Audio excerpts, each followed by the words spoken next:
You are now listening to the Project Coed.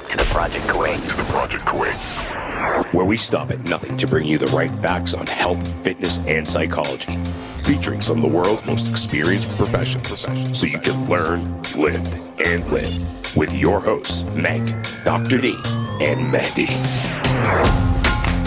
Somebody out there has a close relation to somebody that's playing, no matter what background or size or specialty they are. If you love to lift heavy, you have somebody to look up to in grid. If you love the bodyweight movements, you have somebody to look up to in grid, and really kind of be impressed by the level of perfection they have on their individual specialties. When Maddie had brought it up, Florida Grid League, and I was like, no, Maddie, Grid League's done. That was done in 2016. I was like, there's nothing, it lost steam. There's nothing that happened there.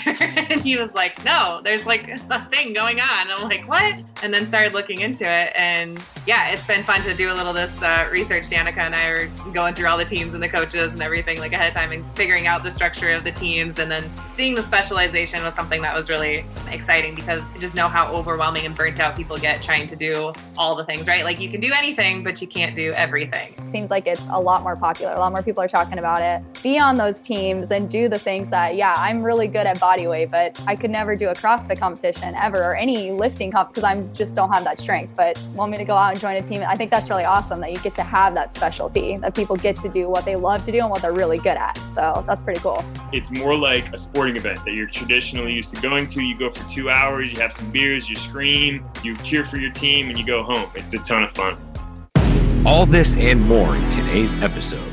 Welcome to another episode of The Project. I am joined with my co-host today, Danica, all the way from Seattle. Thank you. And we are joined by Mather Wiswall he's the co-founder and head of competition and marketing of the American Grid Association and also the director of competition of Florida Grid League. So we're going to get into what that all is and what it means. But Mather, thank you for joining us and walk us through a little bit of your background. What got you to what you're doing today? Sure. Yeah. Well, thanks for having me. I'm super excited to be here. So I am originally from Philadelphia. I've been involved with CrossFit since 2010. So I just had my 10-year anniversary in CrossFit. Congratulations. Thank you. Yeah, it's a long time. It kind of blew my mind when I found out. But 2 years into my CrossFit journey, started doing CrossFit competitions in Philadelphia. That evolved into more specialized competitions where gyms would compete with one another, and it kind of evolved into a season. And we started going in the direction of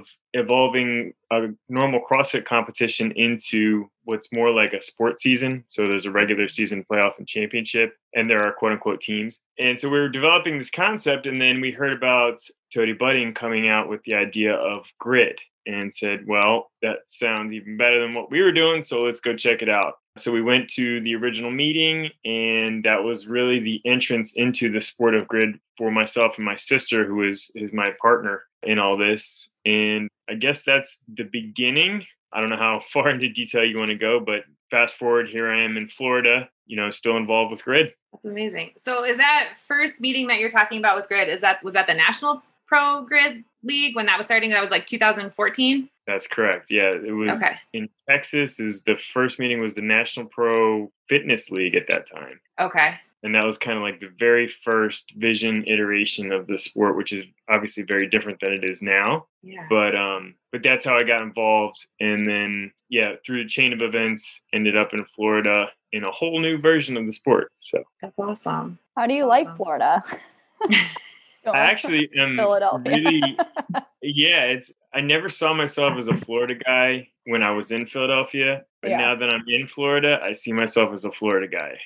You've embraced the Florida man vision now. You're like, this is my life. I love it. Yeah. Yeah. It's once you're out of cold weather for an extended period of time, it's really hard to go back. We both came from Kuwait back to winters over here, so it's a struggle. Tough. I don't know that I'll ever do it willingly. We'll say it that way. Yeah, Fort Lauderdale is a great area too, so that's a nice. It really I like that area. Really nice. Yeah, it's perfect. Beautiful. Like right now through March is like perfect weather. It's the best you can imagine. Yeah, awesome. One of my favorite breweries is there. Funky Buddha's out there. I love that one. But anyway, great place. I've been there more than a couple of times. Yeah, it's awesome. Oh yeah. Fluid. Love it. Awesome. Oh my goodness. All right. Awesome. Yeah. So now that you've kind of given us a little bit of your background going into grid, I guess for the people listening, can you explain, I guess, exactly kind of what Grid League is? Just overall, like how are the competitions set up? What's the training? Kind of what's the structure for the teams? You can just dive in a little bit for us. Yeah, for sure. So to sum it up as simply as possible, grid is taking a lot of the movements that exist in the quote unquote fitness world today, largely in CrossFit, but also in Olympic weightlifting, powerlifting, gymnastics. And we even developed a lot of our own movements within grid. But you take those movements and create I liken it to the American Ninja Warrior obstacle course, where you use these movements as kind of barriers through getting through the race. So it's not about fitness. It's not about determining, how fit somebody is or anything related to being well-rounded. It's you've got a certain set of movements that need to be completed in order to finish the race. And you have a team of people that can complete those movements, and you have to figure out how to do it as fast as you possibly can with that team of people. So every grid event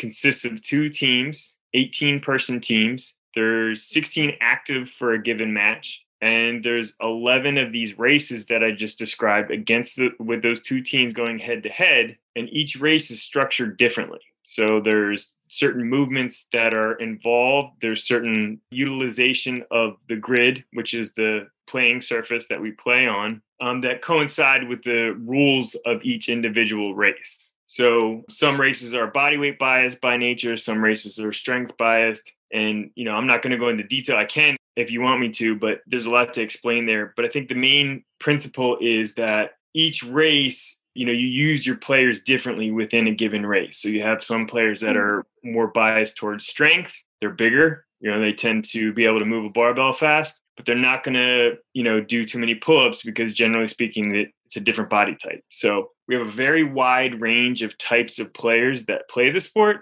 And it's very strategic because the coach has to figure out, how do I use these individual players with their individual strengths to best achieve the race at maximum speed? And you have to take into consideration things like fatigue, communication amongst the team, of course, how the structure of each individual race plays into it, and then any external factors like if somebody messes up or if they get a fault, which is a bad rep. And so tons of factors involved, but from a spectator perspective, it's very simple to watch with no knowledge because it's you start at the start line, you finish at the finish line, and it's easy to see which team is ahead. But when you're actually the coach strategizing how to perform the race, it can get very in-depth as far as the strategy goes. So it's got all of the makings, the structure of a really exciting sport. And the main reason for that is it was developed to be exactly that. So the original vision of the sport was for spectator purposes,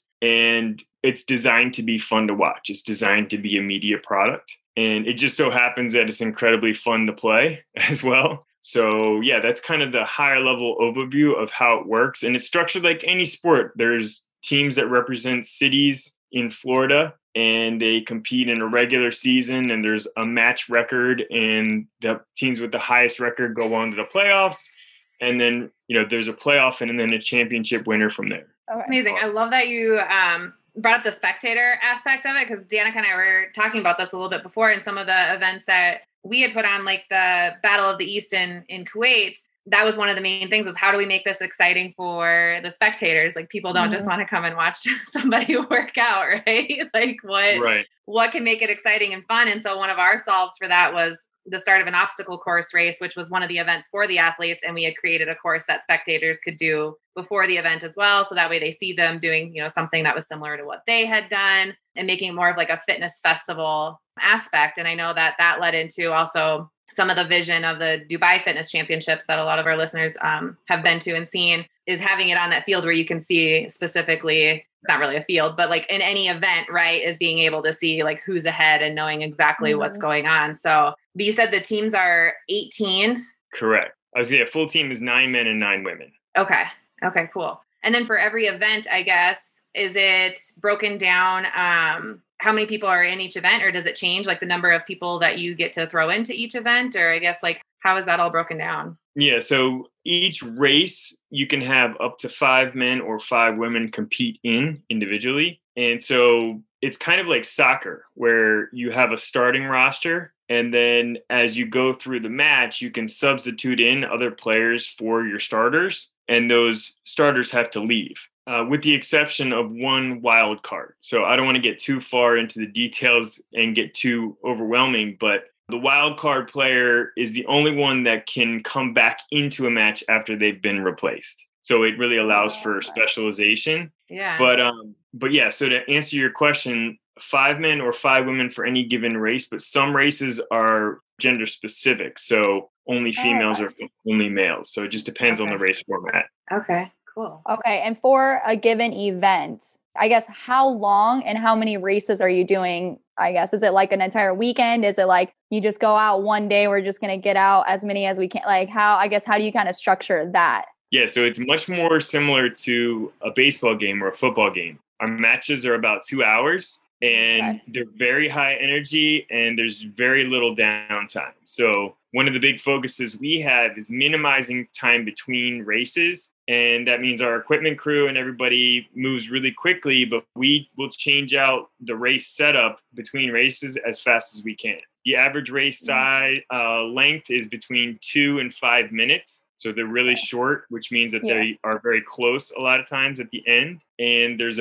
between 2 and 4 minutes of rest time between races. So it's high energy, high impact for those full 2 hours. People say like their heart rate kind of gets up, their energy level gets up, and it never goes down. Whereas in CrossFit competitions, very different, structured very differently. There's a lot of downtime between events. You got to warm up several times. Yeah, exactly. And there's advantages to that. It's just very different. But in our case, it's more like a sporting event that you're traditionally used to going to. You go for 2 hours, you have some beers, you scream, you cheer for your team, and you go home. It's a ton of fun. That's pretty awesome. It's nice that it's just 2 hours for the athletes also. For the athletes, yeah. Because those days on days are rough. Yeah. I mean, it can be a grind. I mean, what I love about CrossFit is there's nothing like the notion of finding the fittest on earth or the fittest in a given competition. I think that's really cool. And you need to have rest in between a variation of types of events to allow that to happen to its fullest extent.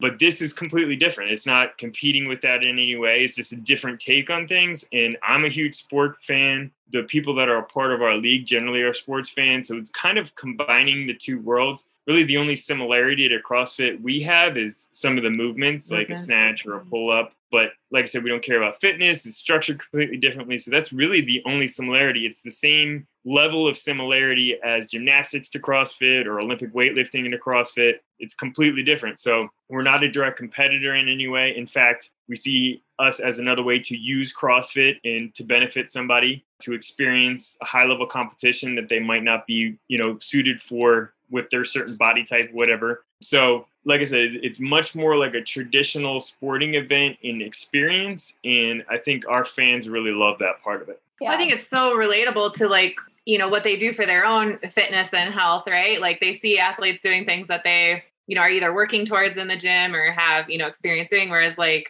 football and baseball games at a certain level, right? That's kind of like a previous experience, like it's from childhood or, like younger, but like this is stuff that you're actually, doing now or participating in now. So I can see that kind of being extra exciting or motivating into watching. And I can think of that like for myself when I was heavily into CrossFit and going and watching some of these competitions, it was like super motivating to get back into the gym and to be healthy. Yeah, for sure. And I think one of the coolest parts about it is athletes are often specialized. So we have huge athletes. We have like 300 plus pound athletes in the league. And we have really small players in the league under around 4 foot. So that comes with different advantages. But what it also comes with is somebody out there has a close relation to somebody that's playing, no matter what background or size or specialty they are. If you love to lift heavy, you have somebody to look up to in grid. If you love the body weight movements, you have somebody to look up to in grid, and really kind of be impressed by the level of perfection they have on their individual specialties. So that's one of the best parts about it, is having a player that somebody can relate to no matter what background, size, gender, ethnicity, everything. It's very diverse in that regard. Yeah. I'm going to call out your strength specialist, Coach Taylor Stallings, because Danica and I have been obsessed with watching videos of her and seeing her lift. And we're like, holy shit. It really was. I was like, very impressive. For those who listening, new who don't Woman know, Crush Wednesday. Totally. She's a 10-time powerlifting world record holder, U.S. national champion, Olympic lifter, CrossFit regionals competitor, National Pro Grid League MVP. I was just so impressed. Just the first photo of her, I was like, holy shit. And I love the strength side of things. So Danica and I have already been kind of designing our perfect world grid team. And Danica gets all the air squats and running, and I can do all the heavy lifts and things that's like heavy as hell in under 5 minutes. That's like what I want. That's my specialties there. Yeah, Taylor gets a lot of love from people. She is quite an impressive athlete and person for sure. So she's the best. We're lucky to have her in the league for sure. That's so cool. Very, very impressive. If we're understanding this correctly, for how the league is kind of set up, so the AGA it's like the NFL, right? And then within that, you have is that kind of the over one? Is that kind of and then you'll have the different leagues. Yeah. Is that the future? Well, kind of. So the NFL is the league in which the teams exist. Okay. So the real comparison to the NFL would be the Florida Grid League, because that's the entity in which the teams exist. Okay. The American Grid Association is the overarching entity of the leagues. So the leagues right now, in the way that we're trying to roll the new version of the sport out, is the leagues are regional. So everybody can drive to where they're going to compete. And that was one of the big changes in the business model that we made when we kind of redesigned it. And so what we hope to do is replicate this regional league format in several areas outside of Florida, obviously. Mm-hmm. And then once that's established, have an interconnected level of competition amongst the leagues. So the general structure doesn't really relate to existing sports as they are now as far as team sports go, because there's generally a national level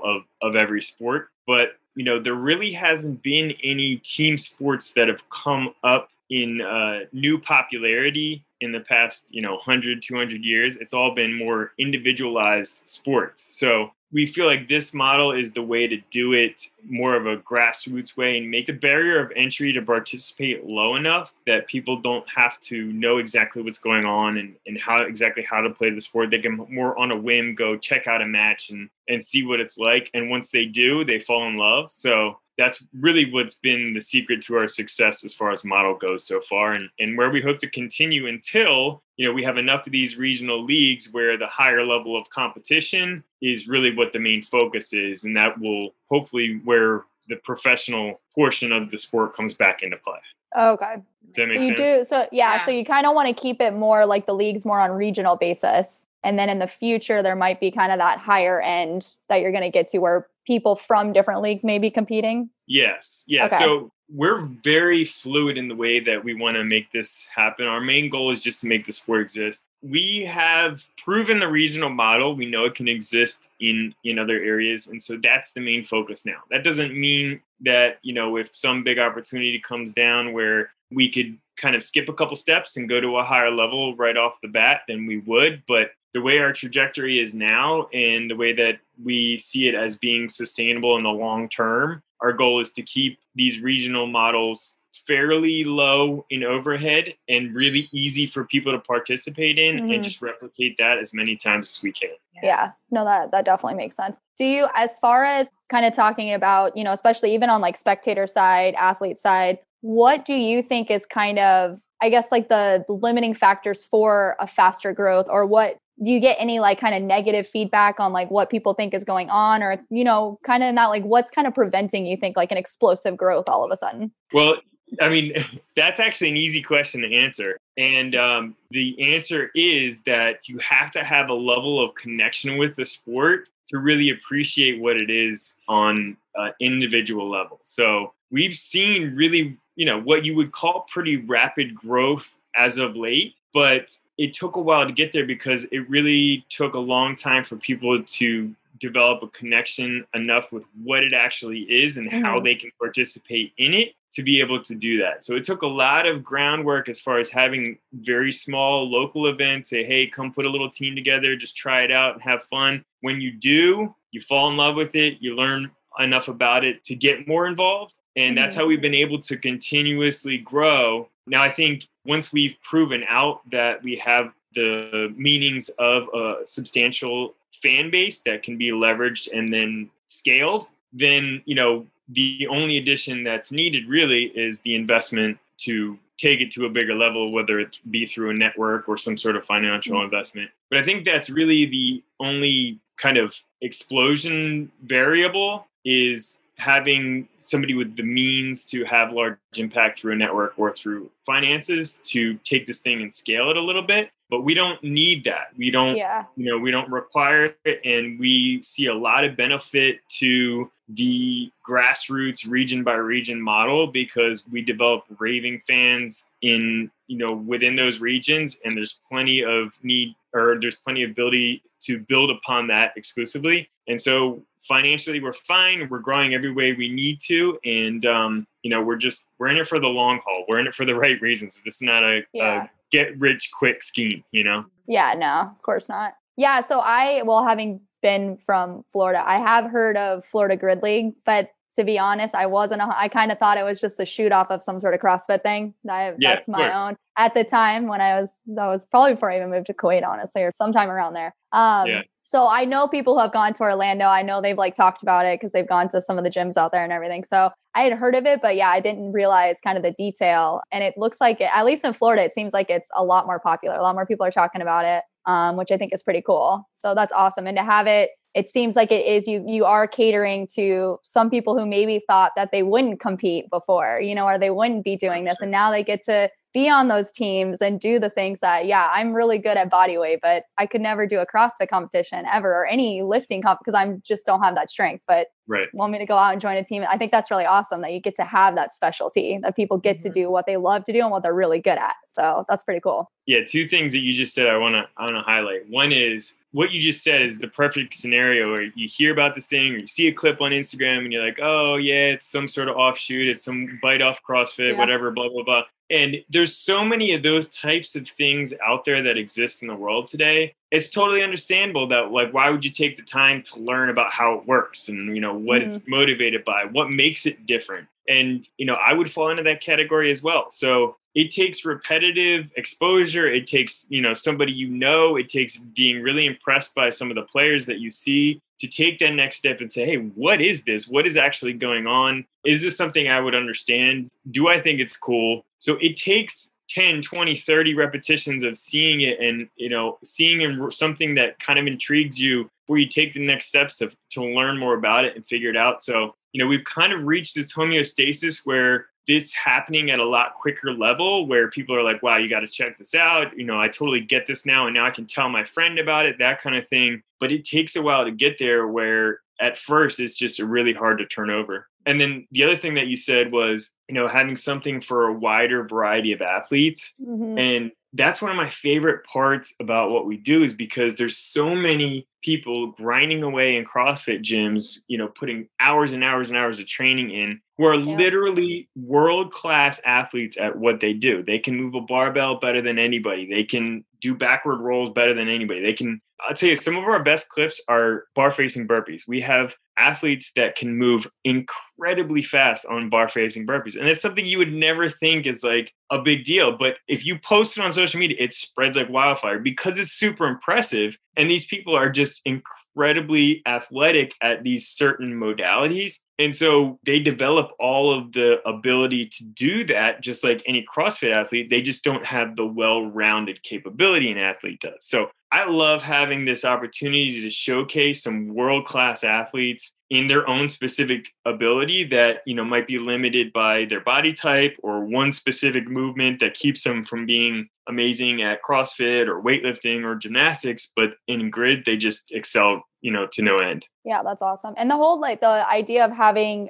it be a team, and especially co-ed, I think is really awesome. I mean, you did say there are some competitions that are, gender specific or, but for the most part, to be able to, there's not a lot of team sports where it's always co-ed at all times, and you're competing as like a overall. Yeah. So it's fun. Yeah. It's nice to see that and not only take, like you were saying, there's also that technique that's involved. That coach has to know every single person's strength, when they're going to burn out, when this is going to be, what time you're going to be doing those changes. I mean, there's that mental part of it too. That is really cool. So it could be that maybe you have like in that one, maybe you should have taken that part of that race or whatever, but you didn't because maybe there was a miscalculation on the coach's side, whatever it is. So I think it's kind of cool that you are all one, so it's at the end of the day, it's the whole team that, is in it together. And I think that's just, to me, is really cool. Yeah. Yeah. I mean, it's the fundamental reason that team sports are such a big part of our society is because, that team represents everybody that is in the city that they're playing for. And you get so much benefit from working together on a team playing a sport. You would meet adversity together, each play your individual roles. All of that exists on our team like any other team sport. But the big factor that's different is that men and women are together in the same team sport. And that doesn't exist anywhere. The closest comparison is like doubles tennis or, CrossFit where there's teams, but it's, 2 and 2. It's not 18 people and there's not such a range of capabilities. So it just takes everything that's really impactful and important. And the reason that we put our kids into team sports as children and basically doubles it, because not only do you have the different abilities on your same gender, you have the different abilities on the opposite gender that you're also working with. Your coach has to manage a much wider range of personalities because females deal with adversity different than males. Yeah. And it's just taking that need and necessity to communicate effectively, to be able to work with others, to, check your ego, to know when to sit on the bench, all of the things that create so much benefit from playing team sports, and doubles it because you've got men and women together. It also, like I said, creates that capability for now women can be more involved in team sports. There's a reason team sports are male dominated when it comes from a spectator perspective too, because there's no women to watch. This is why female soccer is coming up, because now this is a sport in female basketball. So it doubles the target audience as far as who's the optimal spectator. And I think, when people are always like, why do you try so hard at this? Why do you think it's going to be so important in the world? What is it about the sport that means so much to you? And me and my sister talk about this all the time, that we think the number one factor to the reason the sport is going to be successful in terms of being a large impact on society is because men and women are together and equally represent team sports rather than being male dominated. And you look at the direction of society, and everywhere else in society, equality has caught way up to where, there's equal rights, there's equal attention in ethnicity, in gender equality, except for team sports. It's the last one that's lagging way hard behind. Team sports are male dominated through and through. And if you look at the new sports that are coming up right now in tennis, tennis has been around forever, but, Venus and Serena Williams are probably the two biggest tennis stars, or two of the biggest tennis stars today. In CrossFit, the female athletes get way more attention than the male athletes on average. Yep. American Ninja Warrior, there's been like 2 competitive females and they get way more attention than everybody else. Yep. Even in UFC, it's a little bit lagging behind, but the females in UFC get a ton of attention too. So it is catching up. And I think the fact that this is a team sport that exemplifies holding men and women together on the same team at the same equal level, just like in normal life, like we have to work together in normal life. That's the reason we think that this sport is the modern version of team sports. This is the way society is going. It's also where society should go. This is the way society should be. So we feel like this is helping accelerate society in a positive direction to where there is true equality, there is true diversity, because we have something that people get behind and are focused on and root for and are excited about that represents that. I love hearing all of what's gone into the thought behind that, because that makes it so much more exciting for me now, just looking at it, like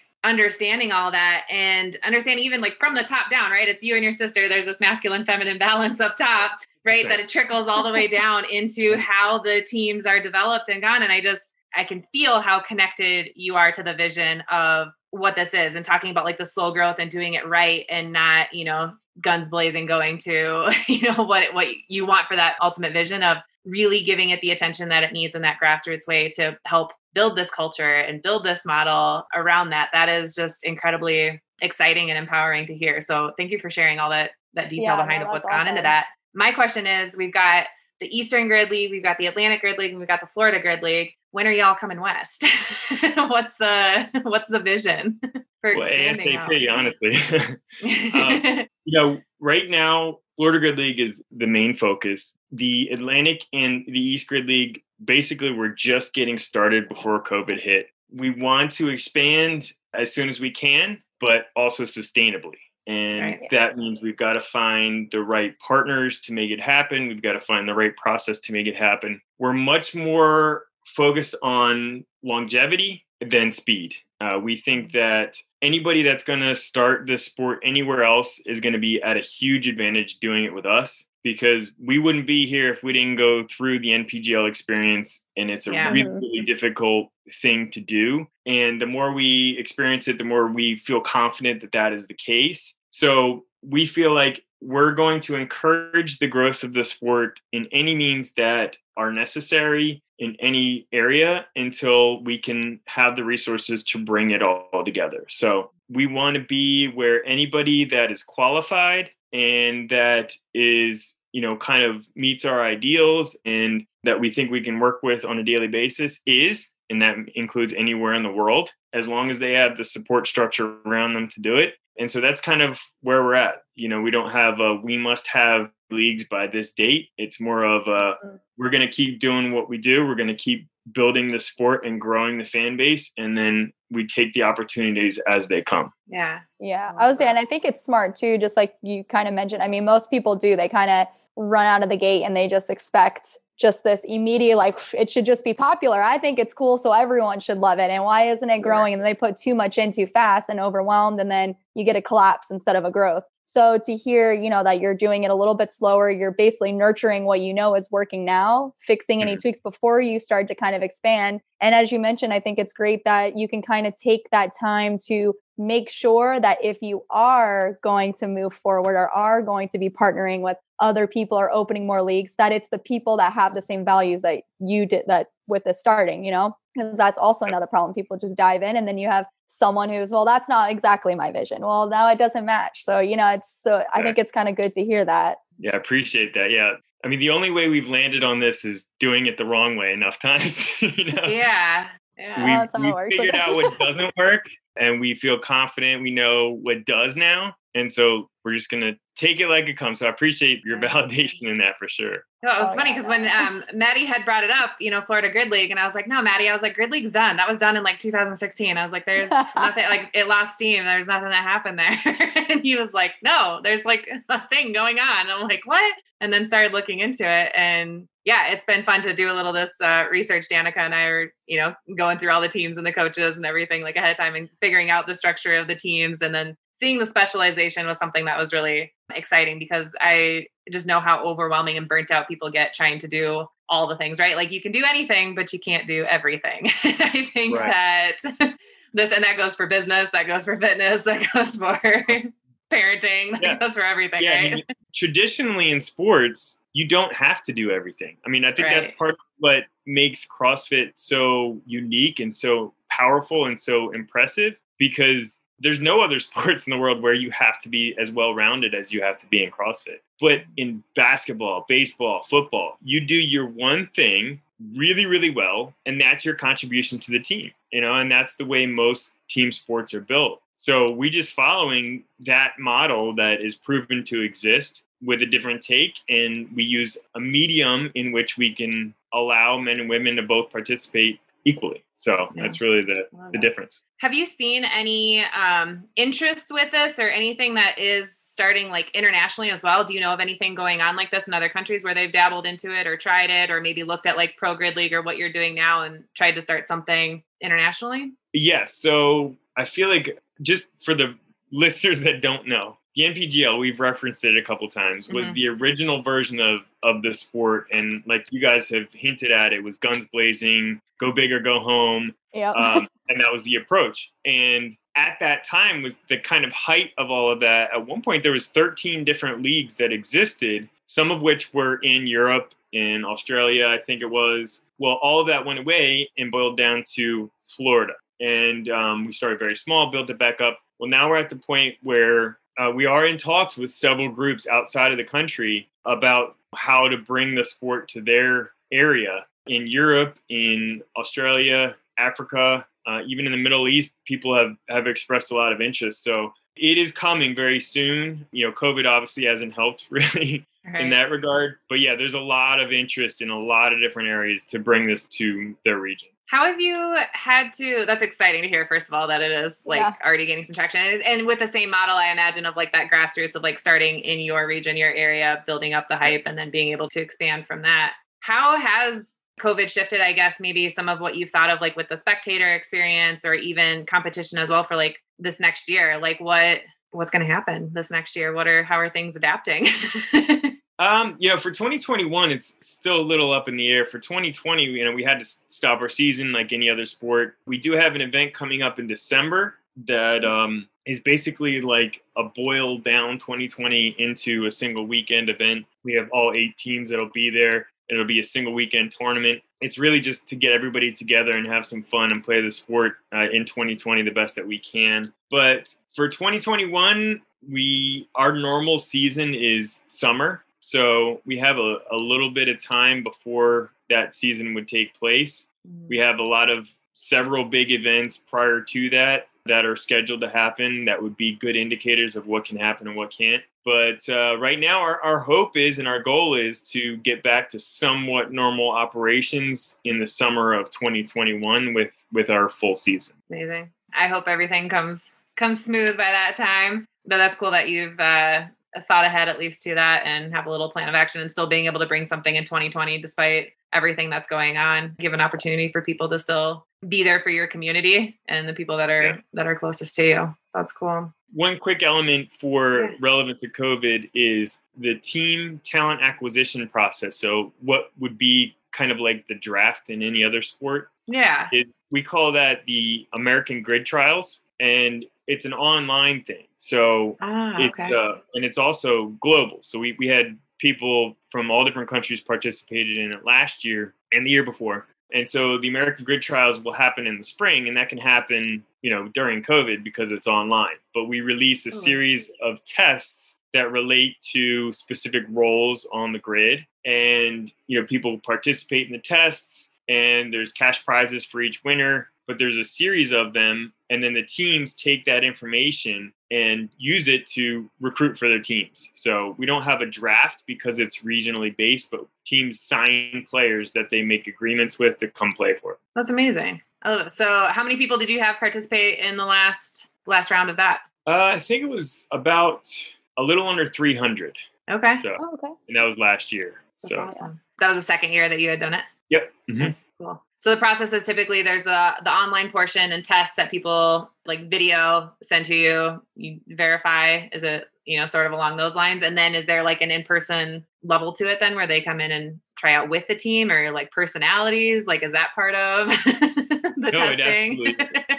Yeah. I mean, you said it earlier, the personality, the, camaraderie, the strategy, the coach being able to manage the team, that's as important as anything you can do physically on the grid. So the personality of the players is really important, but, given today's society, some of the best grid players aren't necessarily local. So, in Florida, when teams can, if they find somebody that they really like through the American Grid Trials, they'll invite them to a team practice or they'll have a mini kind of tryout. But, we've had players signed from Japan, from South America to these teams. And obviously you can't meet them ahead of time in person. So, it's through the phone, through messaging, and you do the best that you can to get a sense of their personality and how well they would play with the others on the team. And if they're good enough, you take some risks. So wait, so I have a question. So if you make the team one year, are you guaranteed a spot again? Or is it like, can you be? No, it's a great question. So, yeah.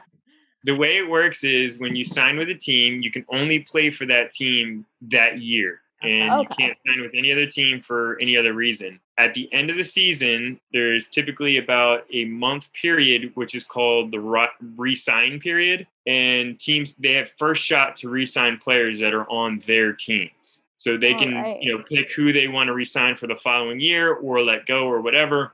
After the re-sign period is over, it's a free-for-all. Anybody can go anywhere, and you can basically recruit any past team member. So that's kind of how we work it. So it is a lot like sports.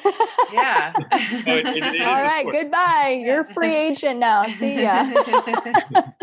We've had lots of players go to different teams, move between teams. We had one player so far that won a championship on 2 different teams. So, we've only had 3 quote unquote championships. So it's pretty cool to see. That is awesome. I'm curious to know, what are some of the most maybe unexpected things that you learned since you've started with Florida Grid League? Maybe one of those big lessons where you talk about, you're learning from failures and things like that. But what's been one of the things that's maybe surprised you the most that you didn't expect, or an unexpected event with it that has transformed into something really successful? Oof, good question. Yeah. Okay. So here's one. The kind of financial model of the sport is that it's prize driven. So that, like any other typical CrossFit competition, the winning team gets a financial prize. But we started developing these means of players earning sponsorships. So every player gets a uniform. And this was an idea of one of the team owners. Shout out to Nick Habich. We give them a spot on their uniform where they can sell a logo. So, they get a certain amount of photography, videography with them in their uniform. They post about it. So we've tried to create a lot of different opportunities and revenue. And we do league-wide sponsorships where we hire players to help promote products in our partner brands and things like that through photo shoots and videography shoots and things like that. So we've really tried to create a lot of opportunity for the players. We didn't anticipate or plan on doing that originally, but it's been super successful. And it's been a lot of fun to see players kind of take it and run with it. And some of them have really earned a good amount of money doing that and create a lot of benefit for the brands that they partner with as well, because we do, big focus of ours is highlighting our star players like any other sport and getting them as much exposure as we can and giving them tools to create engaging media on their own social media platforms. So that was unexpected. It was an idea that just kind of came up, and it's really been awesome to see since. Yeah.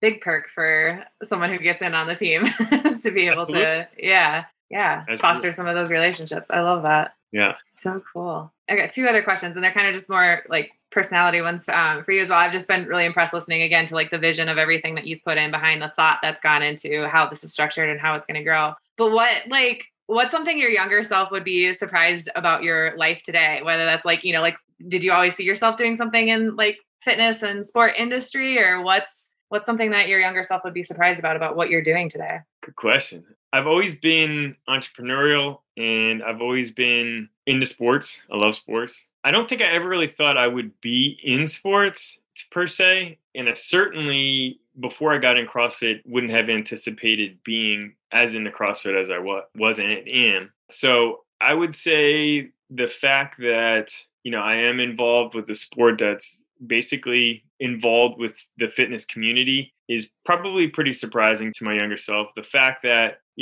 I'm as into business as I am now is certainly wouldn't be. But I guess that's the best answer I can give is, I definitely didn't envision, and being in Florida. I never would have guessed that ever. It's all those Florida headlines. People really give Florida a hard time. I swear.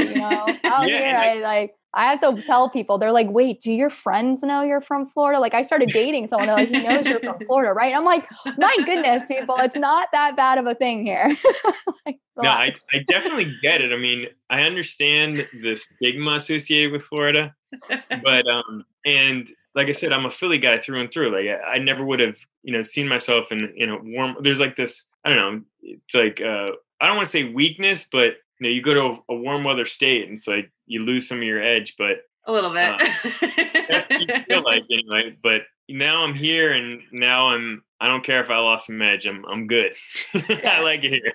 I was going to say, it's definitely, I find that it's surprisingly laid back and relaxing, honestly. People are just kind of like, I mean, they're like, whatever, flip flaps, a tank, let's just roll on out. It'll be great. We'll just have a couple of drinks, no worries. Whereas, I don't know, like here, living city life, it's like, no, you're going to walk fast. You got to get to where you're going. We got this. It's totally different vibes for sure. Kind of. Yeah. And I would have to say that what you just described is the antithesis of what I am, as far as I'm not going to just chill very often. I'm a go get 'em type of person. And that was the hardest part about Florida was, I came to a couple of business meetings in the first 2 months I was here and people didn't show up. And I was like, this doesn't happen in Philadelphia. People don't return your calls a lot, Try business in Kuwait. Yeah, I'm from Florida and I was frustrated in Kuwait. So that tells you something. Wow. Okay. Don't think I'll be going to Kuwait then. I would say it'll be a while probably before we see Grid League happening there. And inshallah is what we'll say. And inshallah is always God willing. And that's how, Danica and I working in the fitness scene there, trying to organize, maintenance appointments and whatnot. And we have an all women's gym, males only. A man needs to come in to do something with lighting, heating, or whatever. And you're trying to schedule an appointment. You have short windows between classes. And it was always, oh yeah, inshallah, 9:00. And it was like, no, dude, we're on a tight schedule. You cannot show up when you want to. Right. I need you here now. Right. We learned a lot of patience, I think. So I was like, I don't yell a lot on the phone, but there was sometimes I was like, stop saying inshallah. I need a yes. Yes. No, inshallah. Yes, I'll be here at 9 a.m. What does that mean? Maybe, or? It's inshallah. It means God willing. Maybe they'll show up. Yeah. Maybe it'll be a little bit later. If they say it once, it's like it's like a maybe. If they say it 2 to 3 times, it's pretty sure like it's not going to happen. It's like inshallah. It means like it's like when friends on Facebook hit maybe to your event, you're like they're not coming. Like multiple inshallahs, like they're not showing up. All right, gotcha. Like the polite way of saying no.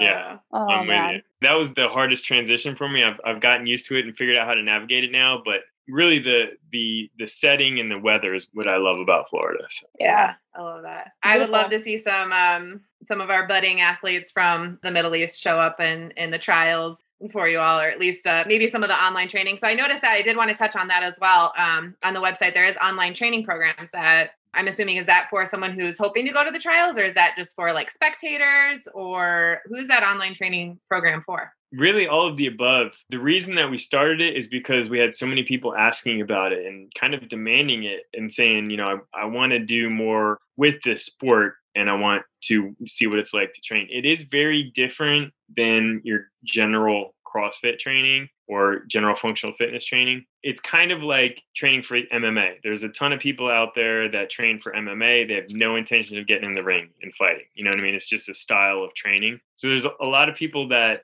are in it for those reasons. But there are a lot of people that want to play too. But we also have a grid education component of it where we basically teach you a lot of the rules and strategies associated with the races and the matches. So if somebody resonates with the sport on any level and they want to try a new form of training, or maybe they are one of those body types that we talked about before that's more conducive towards weightlifting or more conducive towards body weight, we have a track specific for that, and kind of allows them to focus on and develop their natural strengths to the max they can be versus focus on being well-rounded. It's just a different take on it. But so there's a wide range of, desired outcomes when it comes to who's in the training, but those are some of the reasons we've heard so far. Yeah, and Taylor's a coach, by the way.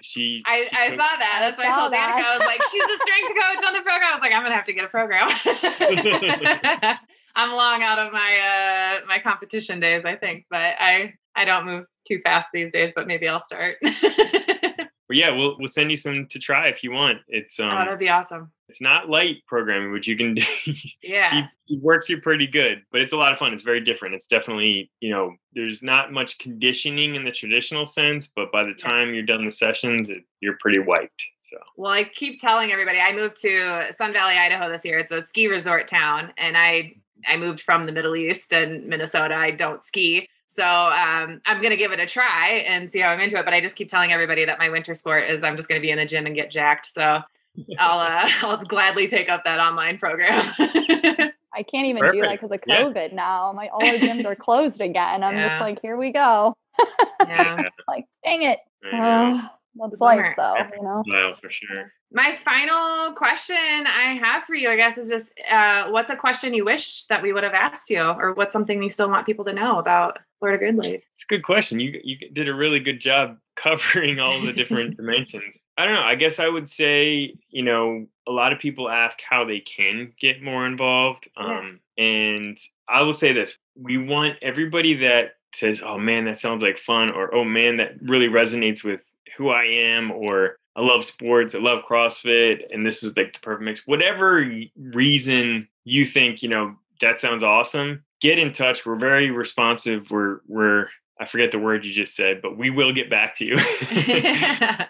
We won't say that. And there's so many different ways to get involved. So whether it be, you know, helping out remotely or just learning more about it, you know, we can send resources for that. We're really all about educating people on any level about what we are as a sport and how you might want to be more involved. And we hear all the time from people that have gotten more involved, how impactful it's been on them, just because of all the reasons that we've talked about. So I was gonna say, as far as getting, having them reach out to you, just going on the website, doing contact, what's the best way for them to reach out? Yeah, website contact is fine. DM us on Instagram, TikTok, wherever you see our logo, there's a way to get a hold of us and you will get a response. So I love that. Thank you so much for joining us, Mather, and teaching us all about it. This is so exciting to follow. I'm glad that it's been revived and that I know as much as I do about it now. It's going to make it much more exciting. I think just knowing some of that ultimate vision behind it. So thanks for sharing all that with us.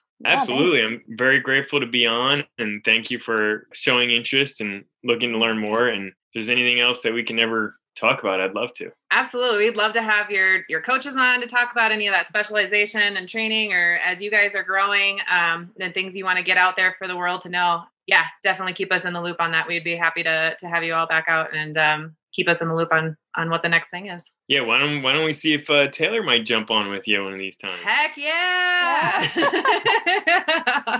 Oh, I'm so excited. That'd be awesome. Yeah, now that we just admitted our stalking and how we were like, ooh. She may see me following her on Instagram now.